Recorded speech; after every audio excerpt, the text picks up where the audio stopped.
In the end of last year, my dad kicked me out and I didn't really know where to go.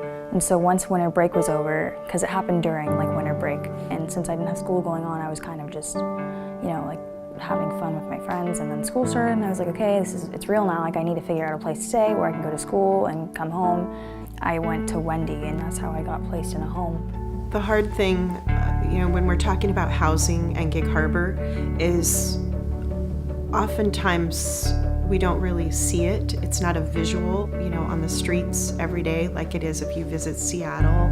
We had students living in their cars, in the back of supermarkets, and we could show you several areas in the Gig Harbor area where there's tents, where we have young people living in them day to day who need our help and who need the resources that we have available. And these are people from our community.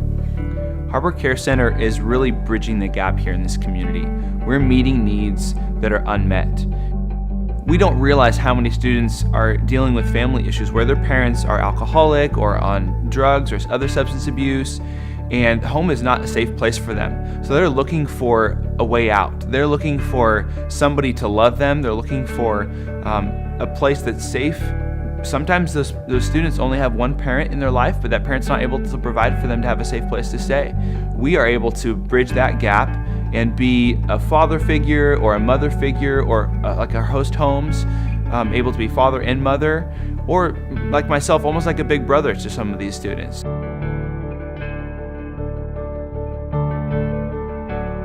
We see it every single day. We need to have access to help them immediately, not say, oh, well, maybe next week or 2 weeks from now, or maybe a month from now, then we can help you find housing. No, they need someplace immediately. Up until we had the care center, we'd have to send them to other communities, to Tacoma or to Bremerton. Right now, we have a few host families that are either hosting a student already or are ready to host a student. And so that is incredible. But we need more host families, and we also need another home for girls. I truly am happy that I'm not with my dad anymore, because I feel like I wouldn't be working, I might not even have graduated, and that was my goal. And he didn't think that I was capable of doing any of that, but I knew I was. And the family that I'm with, they believe in me and they know I'm smart and that I can do those things, which I did. Yeah, and I'm just doing a lot better. We aren't able to do this alone, and we've been generously blessed by a person who bought this home and donated it to the Harbor Care Center. So we had to have a place for young men to live. And in their process of moving back in with their family or moving on in their career, we have a place that is a temporary solution. But we need more people who want to volunteer their home as a host home, to take a student in, to have more of a family situation, a more family dynamic, as opposed to living with a bunch of other guys in a home.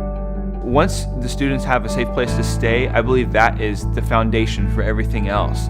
That they can now start thinking about the choices that they're making, about being responsible with their choices, and wanting to pursue a relationship that's healthy with their family again, because they have a solid place to stay that's a safe place. I didn't know people open their homes for kids that don't have places to stay, and that was really my only option, so I did it, and it was awesome.